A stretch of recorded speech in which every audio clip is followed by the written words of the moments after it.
सुनो मेरे प्रिय भक्त हनुमान, हम तुम्हारी सेवाओं से अति प्रसन्न हैं। हम तुम्हें वचन देते हैं कि कलयुग में तुम्हारी पूजा प्रधान देव के रूप में होगी। तुम्हारी धर्म ध्वजा समस्त संसार में लहराएगी और तुम मेहंदीपुर घाटे में बालाजी के नाम से प्रसिद्धि पाओगे।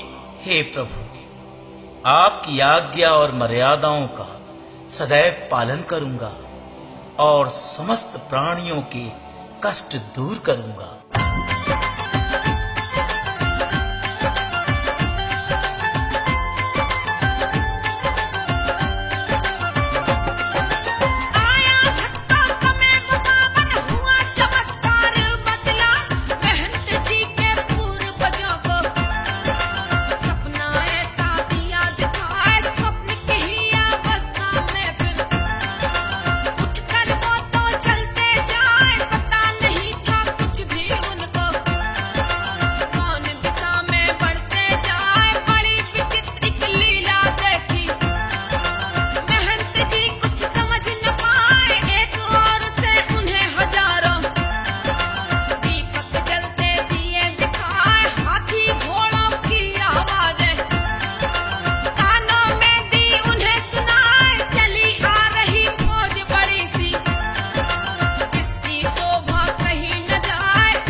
हे मेरे प्रिय भक्त, उठो और मेरी सेवा का तुम भार ग्रहण करो। मैं अपनी लीलाओं का विस्तार करूंगा। अरे, ये कौन है जो मुझसे बातें कर रहा है मगर मुझे दिखाई नहीं देता? हे भक्त, मैं तुम्हें अपनी सेवा और पूजा की जिम्मेवारी देता हूँ। तुम ही मेरी पूजा के योग्य हो। मेरे मूर्ति स्वरूप की पूजा करो।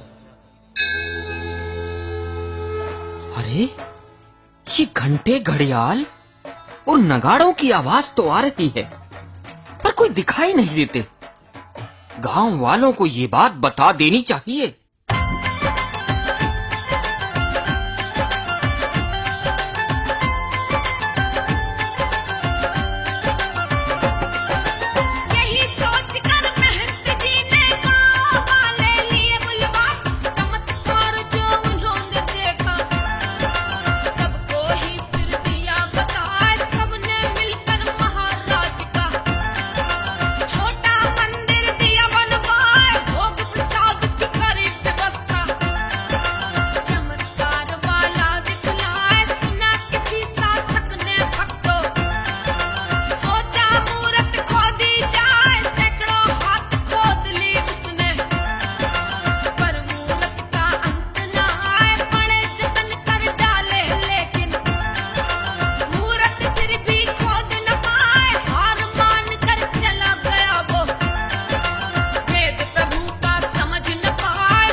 अरे भाई, ये क्या है? बाबूजी, ये बालाजी का चोला है। इसे हम गंगा जी में प्रवाहित करने ले जा रहे हैं। चलो पहले इसका लगेज तय कर लो, इसे तोलते हैं।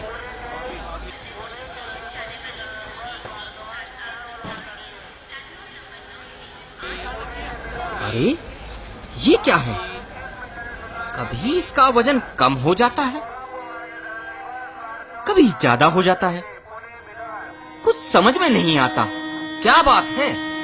बाबूजी, ये तो बालाजी का चमत्कार है और कुछ नहीं है। जय हो बालाजी महाराज, गलती क्षमा करना। ले जाओ भाई, इसका कोई लगेज नहीं लेंगे हम।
सुनो चेला, जब भी रोगी या संकट वाला अपने घर से बालाजी दरबार आए, उससे पहले 2.25 रुपए, 1 नारियल, 1.25 मीटर कपड़ा लाल, मकान की मिट्टी तथा पीले चावल बालाजी महाराज का ध्यान करके मकान में घुमा कर लाए और प्रार्थना करे कि हमारे घर में जो भी संकट विघ्न हो उसे हे बालाजी महाराज अपने दरबार में ले जाएं और स्नान करके बालाजी दरबार जाकर यहाँ आने की दरखास्त लगाएं।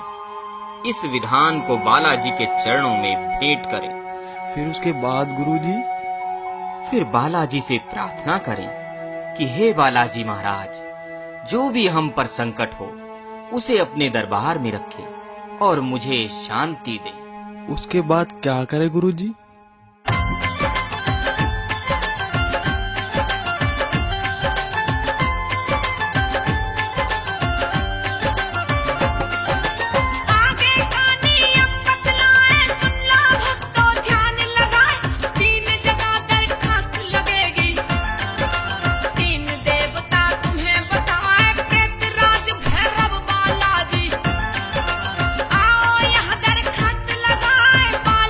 से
गुरुजी, ये लड्डू मंदिर के बाहर दुकानों से लाके फिर क्या करें? बेटा, इन छोटे लड्डुओं को लेके आरती से पहले मंदिर में जमा करा दे।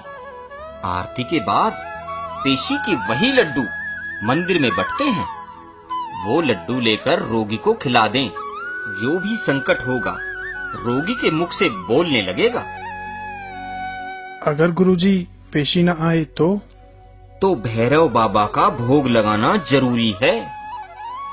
भैरव जी को भोग क्या लगेगा?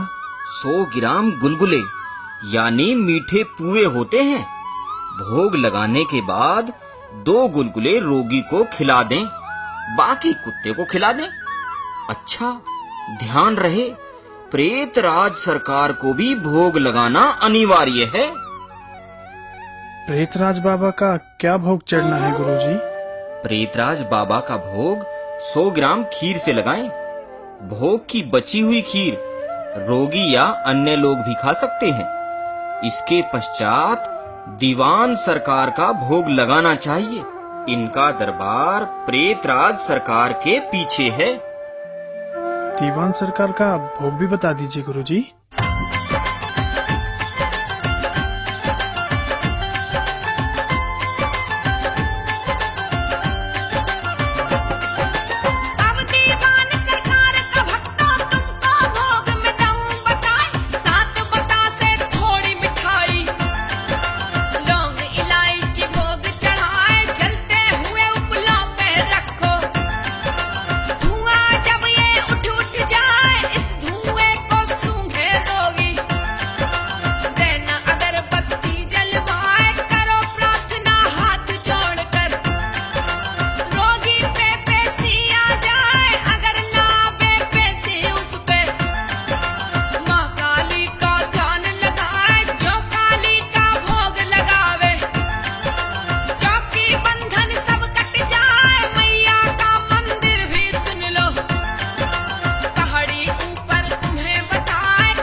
गुरुजी, समाधि वाले बाबा को जलेबी का भोग चढ़ा दें, फिर हमें प्रसाद मिलेगा, उसका क्या करें गुरुजी?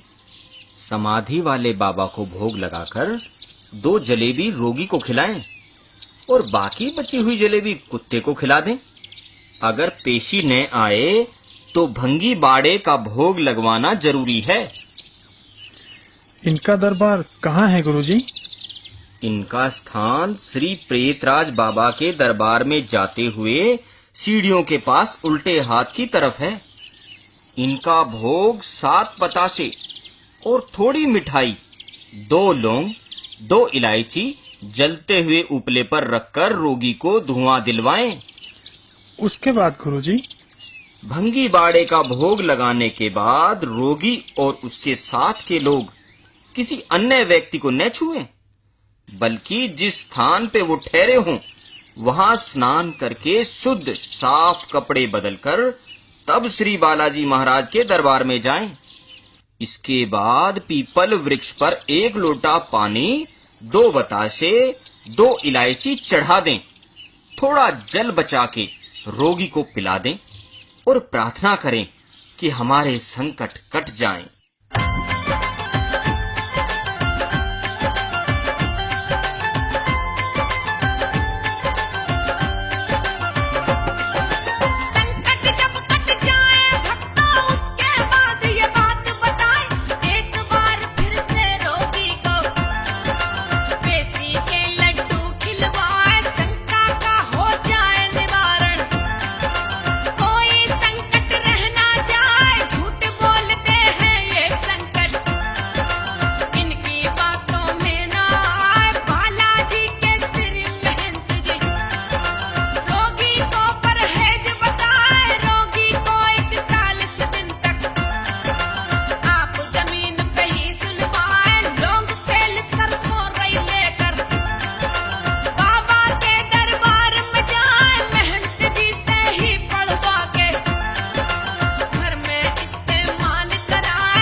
गुरुजी, अगर हमें बालाजी महाराज से दूत मिल जाए, उन्हें कब बुलाना चाहिए? यदि बालाजी दूत दे दें, तो दूत महाराज को मंगलवार या शनिवार को बुलाना चाहिए, परंतु आपत्ति के समय कभी भी बुलाया जा सकता है। गुरुजी, यदि ये संकट कटे ना हटे ना बोले तो क्या करें?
गुरुजी, हमें बालाजी का कोई चमत्कारी किस्सा तो सुनाइए, जिसे सुनकर मन प्रसन्न हो जाए। सुन लो बेटा, मैं तुझे एक सेठ का किस्सा सुनाता हूँ।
अरे सेठ जी, रोने धोने से कुछ नहीं होगा। तुम एक काम करो, 2.25 रुपए की अर्जी बालाजी महाराज के दरबार में लगा दो। जहां तुम्हारा पूजा का स्थान है, वहां इस अर्जी को रखकर बालाजी महाराज से प्रार्थना करो। श्री बालाजी बड़े दयालु हैं, वे जरूर तुम्हारी विनती सुनेंगे। अब विलंब न करो। हे ब्राह्मण महाराज, यदि बालक मेरा ठीक हो जाए तो मैं बालाजी के दरबार में 1.25 मन सोने का सिंहासन चढ़ाऊंगा। ये तो बालाजी महाराज की इच्छा है।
जय हो श्री बालाजी महाराज, जय हो।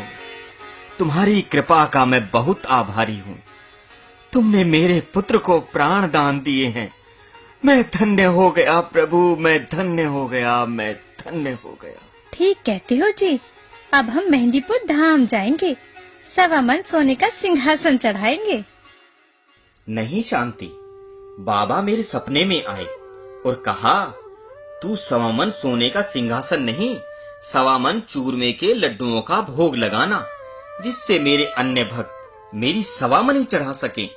हर किसी की इतनी सामर्थ्य नहीं कि 1.25 मन सोना चढ़ा सके।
देखो दीनानाथ, तुम अपने घर में बालाजी की जोत जगाओ। बालाजी की कृपा से सब ठीक हो जाएगा। मगर मेरे घर में तो न घी है न दीपक, मैं बाबा की जोत कैसे जगाऊंगा? अच्छा, तो तुम एक काम करो, तुम मंदिर से ही घी और दीपक ले जाकर सच्चे मन से ध्यान से बालाजी की जोत जगाओ। फिर कुछ दिन बाद मुझे बताना।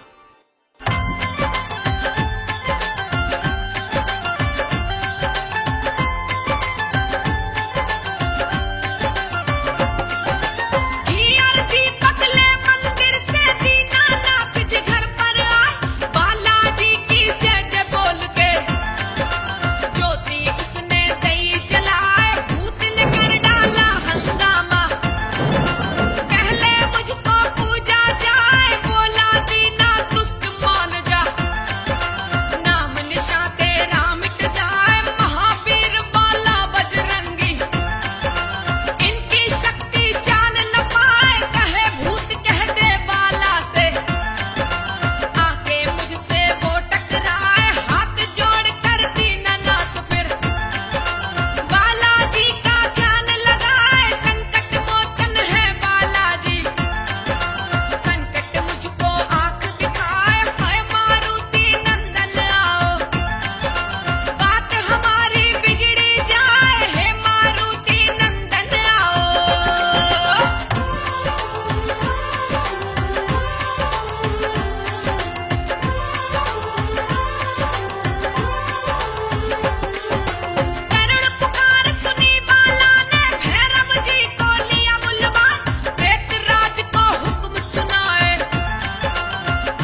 जय हो बालाजी महाराज, तुम्हारी सदा ही जय हो।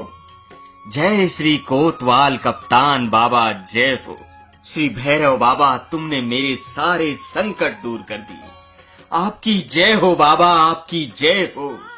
हे बालाजी महाराज, मैं तुम्हारे दरबार सवा मनी लेकर आऊंगी। और सुन, बालाजी की जोत अब हम नित ही सुबह शाम जलाएंगे, बाबा का ध्यान करेंगे। जय हो बाबा, तुम्हारी जय हो।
जय श्री राम, जय श्री राम। हे देवी माया, हम तेरी भक्ति से अति प्रसन्न हैं और इसीलिए हम तुम्हारे पास स्वयं चलकर आए हैं। तुम्हारे पति के तन का रोग हमेशा के लिए मिट जाएगा। तुम बालाजी की जोत का घी लेकर अपने पति के सारे शरीर पर लगाना। 21 दिन बाद तुम्हारा पति रोग मुक्त हो जाएगा। अब हम चलते हैं। जय श्री राम, जय श्री राम।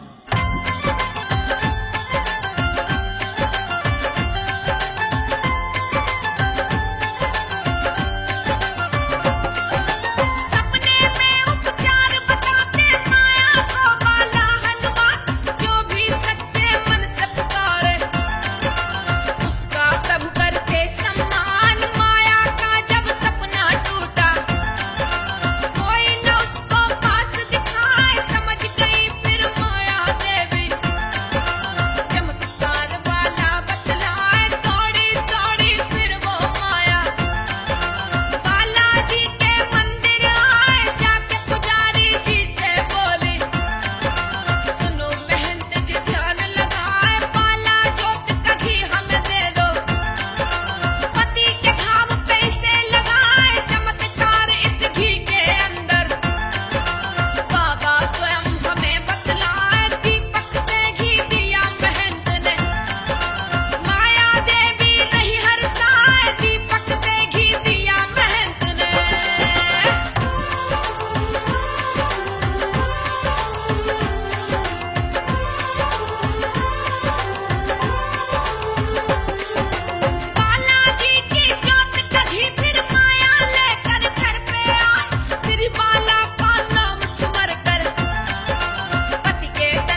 बालाजी महाराज, आप तो बड़े दयालु हो प्रभु।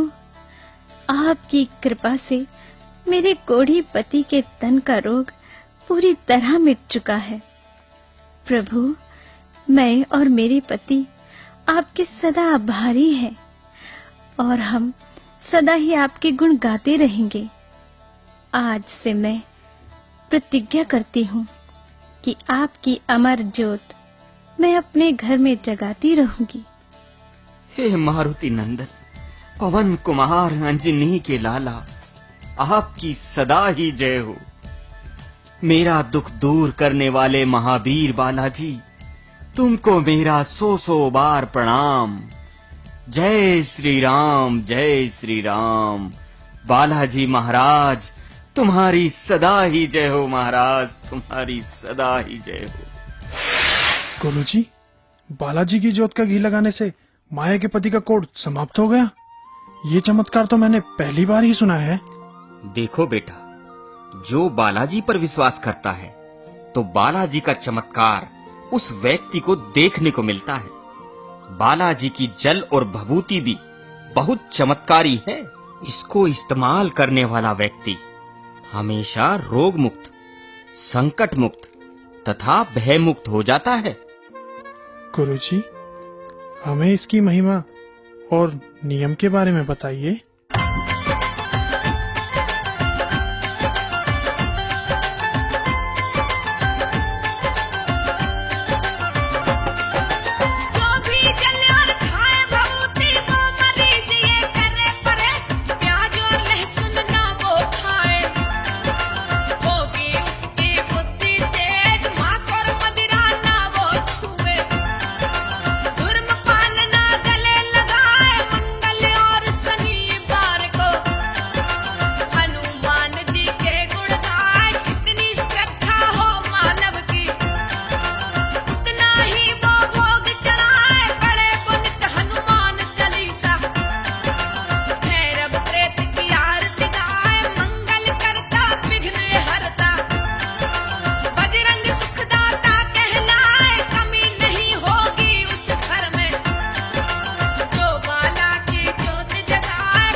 गुरुजी, आपने हमें बालाजी के नियम बता के धन्य कर दिया गुरुजी। बेटा, अब हम तुम्हें अंजनी माता का भवन बताते हैं।